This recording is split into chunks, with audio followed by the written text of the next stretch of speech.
Berikut rahasia sukses bagaimana Jepang mencapai budaya literasi yang tinggi. Pertama, kurikulum cinta buku sejak playgroup dan TK. Di Jepang, sejak anak masih dini, baik di tempat penitipan anak, playgroup maupun taman kanak-kanak, sudah diperkenalkan dengan buku.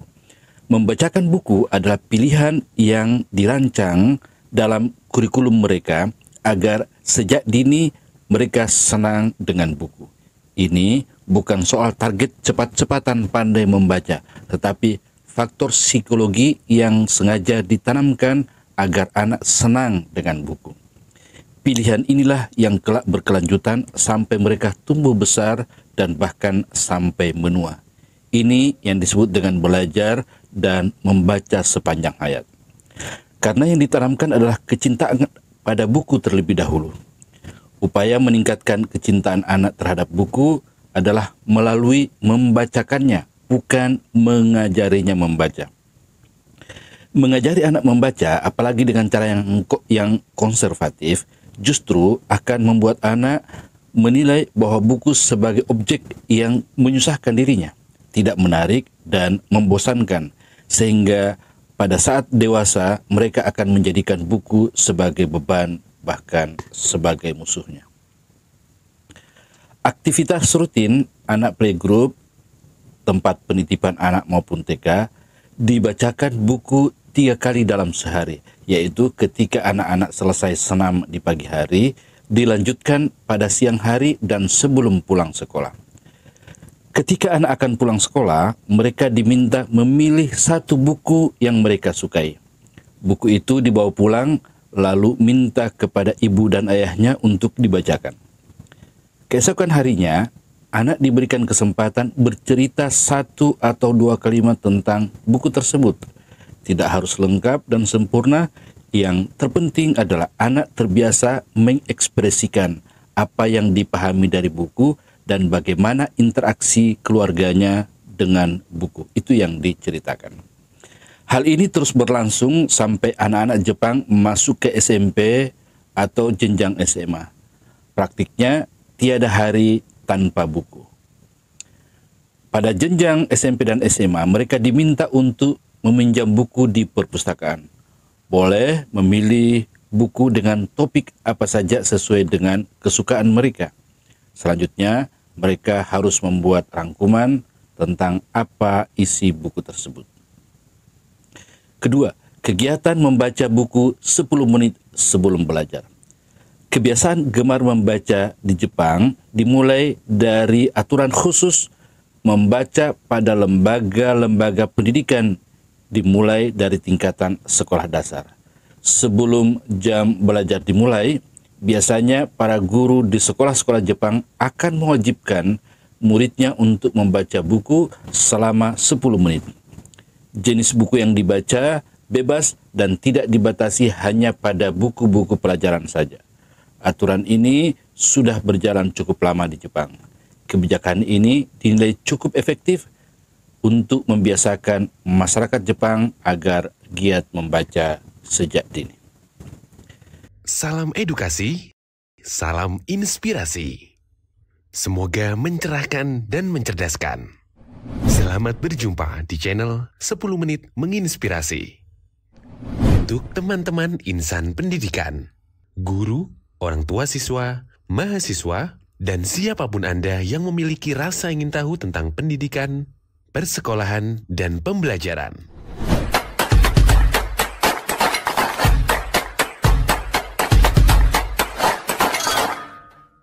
Kita lanjutkan.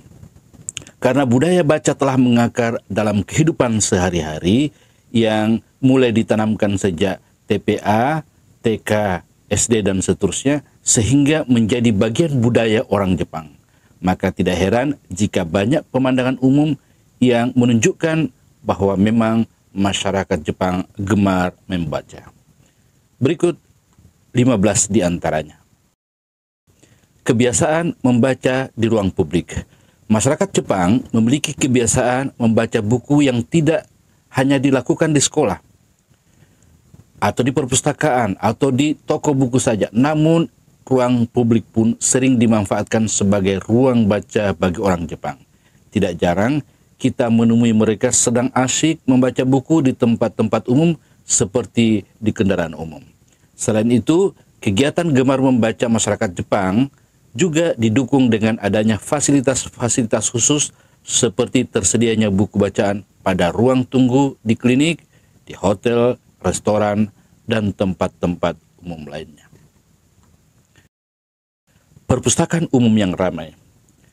Perpustakaan umum seringkali merupakan tempat yang ramai di Jepang, terutama di akhir pekan.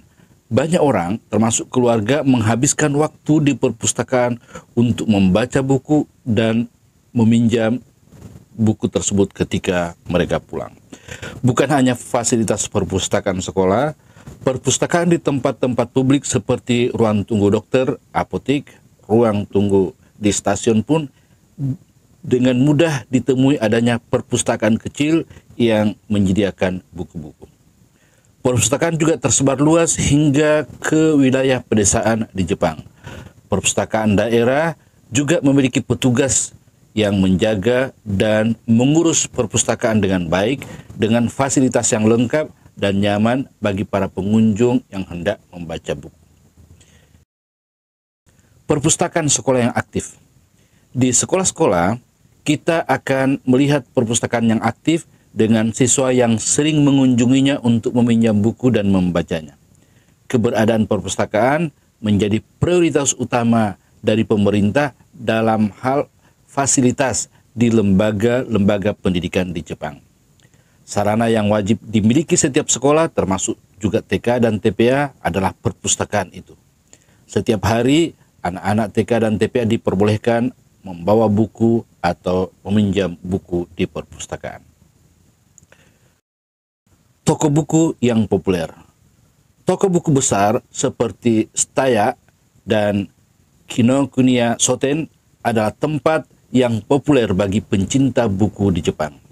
Mereka menawarkan berbagai jenis buku, majalah, dan manga atau manga. Menurut data yang dilansir dari Bunka News, jumlah toko buku di Jepang sama banyaknya seperti jumlah toko buku yang ada di Amerika, di mana Amerika memiliki jumlah penduduk 2 kali lebih besar dan luas wilayah 26 kali lebih luas dari Jepang. Toko-toko buku di Jepang banyak bertebaran dan mudah dijangkau oleh masyarakat. Tidak hanya menjual buku-buku terbaru, di Jepang juga banyak terdapat toko buku yang menjual buku-buku bekas yang sudah tidak diterbitkan lagi. Bahkan jumlahnya hampir setengah dari jumlah toko yang menjual buku-buku baru di Jepang. Beberapa toko di Jepang berani membuka tokonya hingga larut malam, melebihi jam buka supermarket pada umumnya. Ini luar biasa. Warung baca atau rental bookshop. Warung baca adalah tempat di mana masyarakat Jepang dapat menyewa buku, mirip seperti layanan perpustakaan. Ini adalah opsi yang sangat populer di Jepang, terutama untuk karya yang disebut dengan manga atau manga. Kafe baca. Jepang memiliki banyak kisaten atau kafe yang dirancang khusus untuk membaca. Di sini kita dapat menyewa buku atau masyarakat Jepang bisa menyewa buku dan menikmati minuman sambil membaca buku. Acara baca bersama. Acara baca bersama baik di perpustakaan atau toko buku seringkali diadakan dan mereka menarik banyak peserta. Jadi antusias dari masyarakat Jepang itu sangat besar dalam acara baca bersama ini. Festival buku. Jepang seringkali mengadakan festival buku di berbagai kota. Festival ini adalah kesempatan bertemunya para penulis, penerbit, pembaca untuk bertemu dan membicarakan berbagai hal tentang buku. Tokoh-tokoh anime atau manga adalah tokoh serial animasi film atau TV dan komik Jepang. Jadi manga itu adalah komik Jepang, sering muncul di berbagai produk dan iklan di Jepang. Ini mencerminkan sejauh mana manga dan anime itu adalah bagian penting dari budaya populer atau budaya pop di Jepang. Seringnya memberi buku sebagai hadiah. Memberi buku sebagai hadiah terutama pada acara istimewa seperti Hari Anak Nasional, Hari Anak Internasional, atau Hari Ulang Tahun adalah praktek yang populer. Ini mencerminkan budaya berbagi dan menghargai serta menghargai bacaan pada anak-anak. Komunitas baca dan klub baca. Ada banyak komunitas baca dan klub buku yang aktif di Jepang. Mereka sering berkumpul untuk membaca dan berbicara tentang berbagai hal terkait dengan buku. Mengembangkan wisata baca. Jika di Indonesia pada akhir pekan, Sabtu dan Minggu atau hari libur, orang tua seringkali membawa anak-anak mereka berlibur ke mal. Sambil berbelanja atau cuci mata, anak-anak juga diikutkan untuk berbelanja dan berjalan-jalan. Lalu makan di mal dan masing-masing menggenggam gadget dan menikmati gadgetnya masing-masing. Tetapi tidak demikian halnya dengan anak-anak di Jepang. Justru pada weekend, pada akhir pekan, orang tua Jepang mengajak anak-anak mereka ke perpustakaan dan meminjam buku atau membacakannya di tempat tersebut. Budaya membaca sejak dini di Jepang itu bukanlah hanya komitmen satu pihak saja, tetapi juga dihasilkan dari sinergi antara pemerintah dan masyarakat yang diwakili oleh keluarga-keluarga untuk membentuk budaya baca dan mereka jadi bangsa yang maju karena kebiasaan membaca yang tidak pernah berhenti.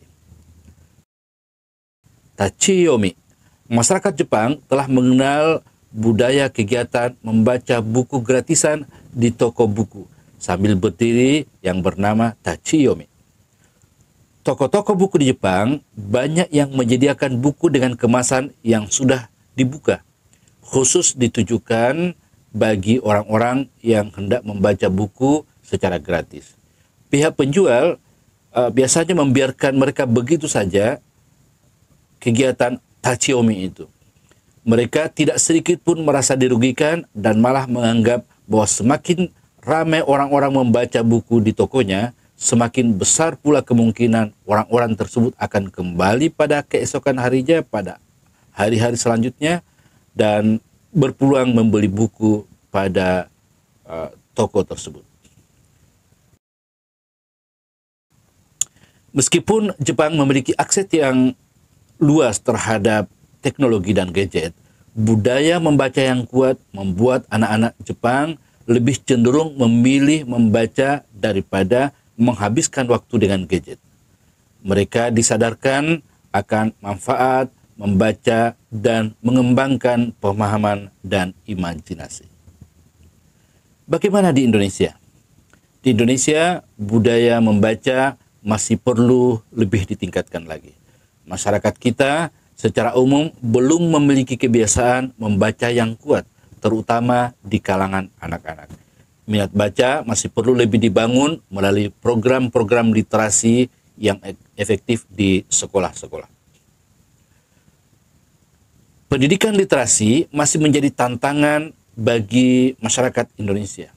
Beberapa upaya tentu sudah dilakukan, berbagai terobosan dan inovasi sudah dilakukan oleh pemerintah, termasuk pemerintah daerah, tetapi masih perlu perhatian lebih untuk meningkatkan kualitas pendidikan dan kualitas literasi di Indonesia, terutama di kalangan anak-anak kita. Nah, bagaimana dengan penggunaan gadget? Penggunaan gadget di kalangan anak-anak Indonesia relatif lebih tinggi, ya, atau kalau tidak ingin dikatakan sangat tinggi. Adanya peran orang tua dan pendidikan, guru-guru di sekolah yang mempromosikan kegiatan membaca sebagai alternatif yang lebih bermanfaat dibandingkan penggunaan gadget merupakan faktor yang perlu kita tingkatkan dan perlu kita perhatikan bersama. Bagaimana kita sebagai orang tua, guru, dosen bersama pemerintah dapat secara bersama-sama menciptakan budaya membaca yang kuat pada diri kita, tentu dimulai dari diri kita dan anak-anak kita. Berikan ide, pendapat, dan pengalaman menarik Anda dalam hal membaca dan memberikan pengaruh positif pada anak-anak kita. Terima kasih, salam literasi. Akhirnya saya ingin menyampaikan bahwa jika teman-teman mendapat manfaat dari channel ini, silakan bagikan pada orang-orang yang dikasihi. Bagikan pula pada grup media sosial teman-teman. Dengan demikian, mereka pun bisa mendapat informasi, mungkin saja bisa terinspirasi dan tercerahkan. Karena berbagi itu indah, berbagi itu ibadah. Salam edukasi, salam inspirasi.